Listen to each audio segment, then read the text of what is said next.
Bonjour à tous et bienvenue dans une nouvelle vidéo, cette fois-ci sur le potager. C'est parti. Alors, déjà, on va rentrer. Hop, je vous fais faire un 360.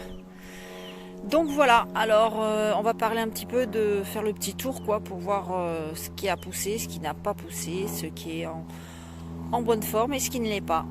Donc sachant que cette année, je crois que un peu toute la France a été touchée par la maladie, par le mildiou on va dire. Les tomates, enfin les curcubitacées, les trucs comme ça, tout a été un petit peu abîmé. Et donc, on va faire le petit tour. Donc voilà, je sais pas si vous vous rappelez de mes concombres que je vous disais que ça poussait pas, que que je pensais que ça allait rien donner. Et en fin de compte, j'ai été patiente et j'ai été récompensée. Donc comme vous pouvez le voir ici, j'ai des petits concombres lemon. Ils sont trop mignons. J'aime beaucoup cette forme de concombre. Voilà. J'en ai de partout, vous pouvez voir en dessous. Voilà, j'en ai d'autres là-bas. Bon, comme vous pouvez voir aussi, ils n'ont pas échappé non plus à la maladie. Donc je retire au maximum de feuilles quand j'en ai la possibilité. J'essaye d'en laisser quand même une petite partie parce que on sait que la photosynthèse se fait souvent par les feuilles. Donc comme vous pouvez le voir, voilà, j'en ai de partout. Ici, j'ai plein de petits fruits. Regardez ici par exemple. Voilà, on peut voir qu'il y a plein de fruits qui sont prêts à arriver. Bon, en même temps, j'ai des fruits, mais bon, ceux-là, je pense qu'ils vont rien donner, étant donné que le temps va pas aller en s'arrangeant. J'en ai encore un autre là-bas au fond. Voilà. Ici, vous pouvez voir exactement, voilà, les petits fruits qui sont en train de se préparer. Là. Alors, j'ai ce pied là, je sais pas ce qu'il m'a fait. C'est impressionnant. La tige, en fait, elle est... voilà. Regardez, la tige, elle est là. C'est ce truc vert, là. On dirait qu'il a poussé, mais que toutes les branches se sont soudées les unes aux autres. Par contre, il est blindé de fleurs. Donc, il donne pas de fruits, mais je l'ai laissé pour attirer, justement, tout ce qui est les insectes. Ça permet... Enfin, si je lui donne pas de fruits, mais bon, il y en a un petit par ici. Je sais pas si vous allez le voir. Voilà. Mais je l'ai laissé pour attirer justement tout ce qui était les pollinisateurs. Bon là le pied, voilà, on voit mieux là, vous voyez. Bon, ma foi. Le principal c'est que j'en aurai quelques-uns. Là j'en ai encore aussi quelques-uns. Voilà. Donc j'ai aussi des poirées. Ici. J'en ai une autre par ici. Là. J'en ai une autre là. Là j'ai une petite betterave. Là j'ai encore de la poirée. Ensuite, ici, ce sont mes tomates qui devaient être bleues. Donc là, j'ai plus l'impression qu'en fait, elles tournent un peu au noir. Elles sont très très bonnes. Je les ai goûtées déjà en salade. Donc elles sont au top. J'aime bien. Voilà, j'en ai encore quelques-unes comme vous pouvez le voir ici. Voilà. Là, ce sont des tomates vertes. Donc la couleur, elle est normale. Ça va pas, alors attendez, je cherche ma tomate, elle est là, voilà, elle va pas changer de couleur, elle va rester dans ces tons là, c'est de la tomate verte. Ici on peut voir qu'il y a deux rescapés, je vous dis rescapés, je vous expliquerai pourquoi après. Donc les deux pieds de céleri qui ont échappé à la maladie. Donc je me suis aperçu que tous les pieds de céleri qui avaient été plantés à côté des tomates n'ont pas eu de problème. Donc c'est une piste à explorer, je pense. Donc ici on a de la poirée, pareil. Alors là vous pouvez voir qu'elle a été grignotée, c'est tout à fait normal. C'est pas les bêtes, ni les limaces, ni quoi que ce soit. Ce sont mes poussins qui sont arrivés à passer à travers la grille Enfin les poussins. Les petits poulets qui sont arrivés à passer à travers la grille du potager. J'en ai deux, c'est deux irréductibles. On n'arrivera à rien à en faire. Voilà, donc là j'ai d'autres tomates comme vous pouvez le voir. Voilà. J'ai enlevé aussi pareil les feuilles. Tant pis pour la photosynthèse, mais là j'étais obligée parce que si on laisse les feuilles noires obligatoirement, de toute façon en les enlevant, on crée des blessures aux pieds de tomates qui fait que la maladie va s'infiltrer plus rapidement. Et si on les laisse, c'est le pied entier qui va crever en quelques jours à peine. Donc le mieux, je préfère, c'est quand même de tailler, d'enlever au fur et à mesure. Donc ensuite, bon, bah, les patates douces, hein, ça pousse tranquillement, ça fait son chemin. Là, j'ai mon gros pied d'œillet, œillet comestible, hein, je précise. Tout ici se mange.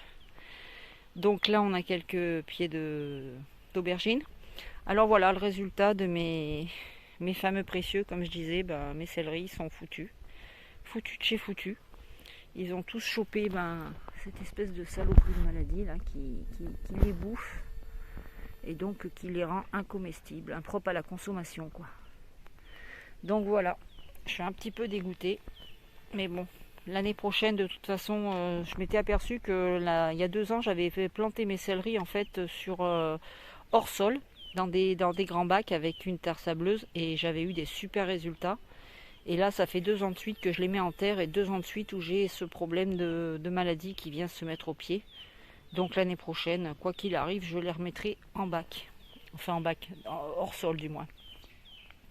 Donc là, ici, ce sont des semis que j'avais fait de betterave. Donc ça pousse tranquillement. J'en ai déjà récupéré des plants pour mettre ailleurs.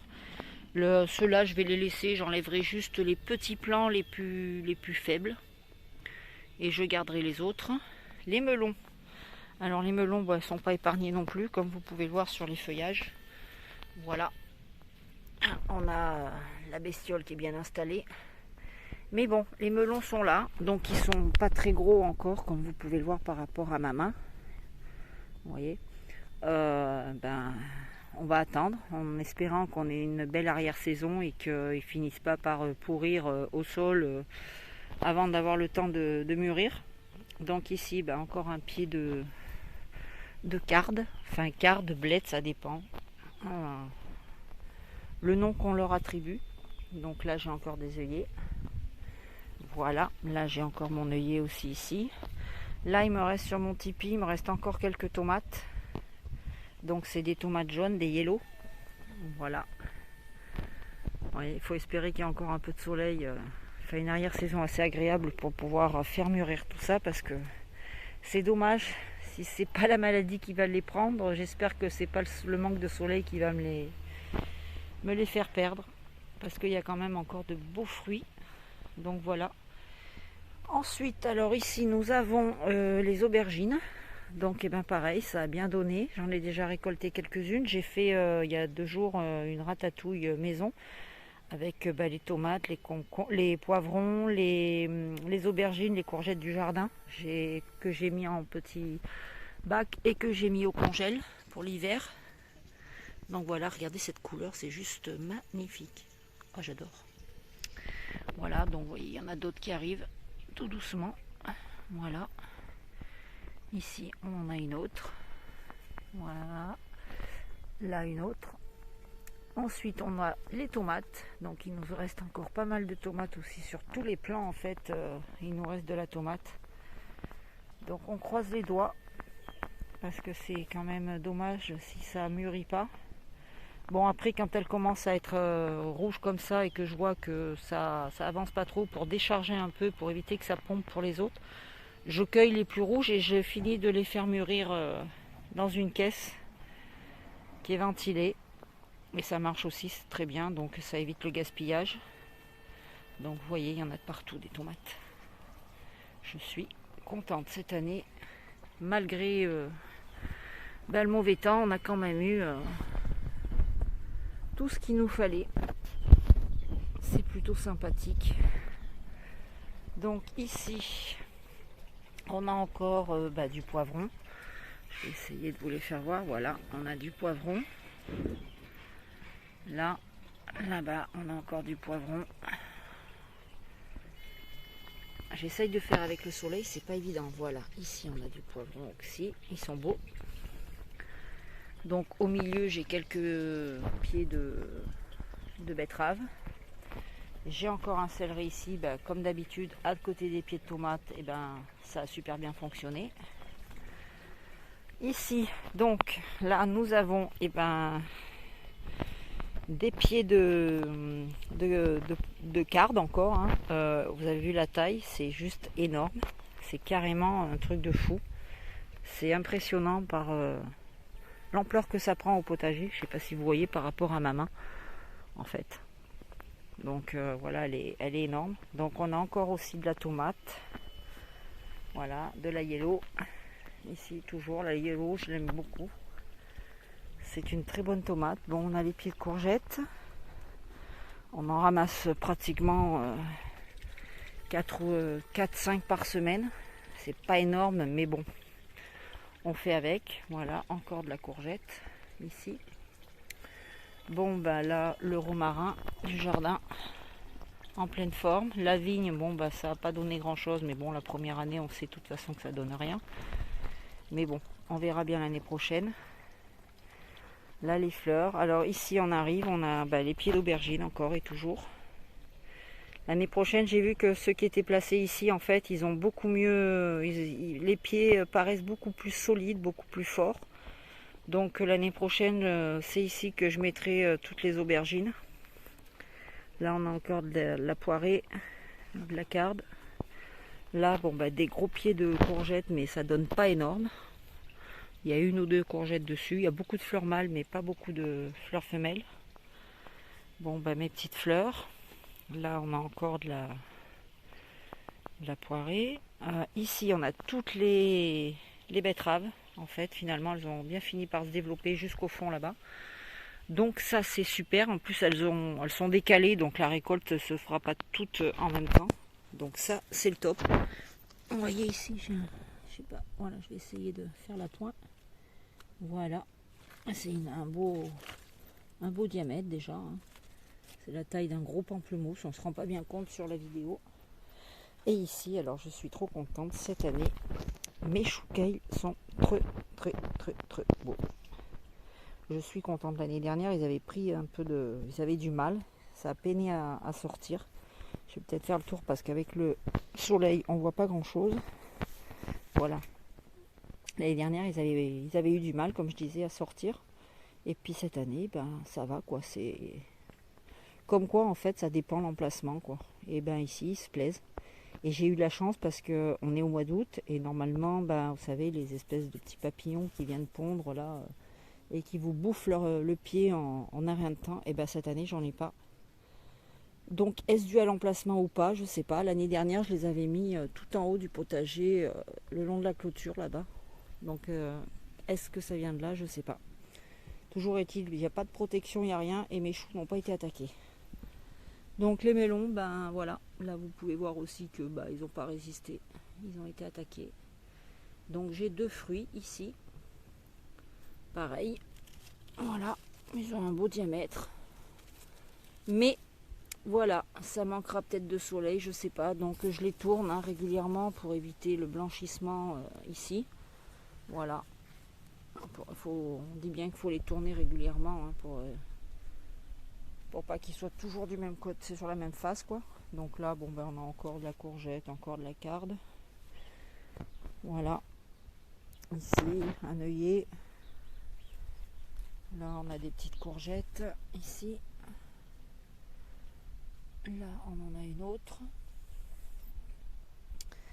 Et donc, je vais vous emmener aussi. Je devais vous faire une vidéo là-dessus, puis ça m'a carrément échappé. Bon, j'ai eu l'histoire de ma chienne aussi qui fait que je suis passée à côté. Donc là, on a aussi l'amarante que j'ai plantée pour les oiseaux, qui commence à faire des graines. Ça va être top. Moins les petites cette année, parce que normalement, l'année dernière, elles me montaient à plus de 2 mètres de haut, avec des branches énormes. Donc je vais vous emmener de ce côté, ici. Voilà. Alors on a la lavande. Ici j'ai ma verveine citronnée. Alors ça c'est une tuerie, j'adore.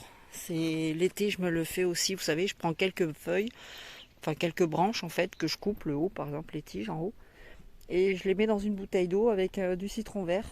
Et je mets ça au frigo et je bois ça toute la journée. C'est un pur délice. C'est hyper rafraîchissant, c'est apaisant en même temps parce que c'est de la verveine. Et c'est le top quoi. Ça fait une eau aromatisée, c'est génial. Et donc, salut toi, tu dis bonjour? Tu t'en fous? Ouais. Alors ici voilà, c'est mon pied d'artichaut. Il a carrément, mais il était énorme, il était magnifique. Je vous avais fait la vidéo d'ailleurs où on pouvait l'apercevoir. Et je sais pas ce qui s'est passé. Je pense qu'il a chopé la fameuse maladie des artichauts. Et donc j'ai dit c'est foutu, on voulait l'arracher.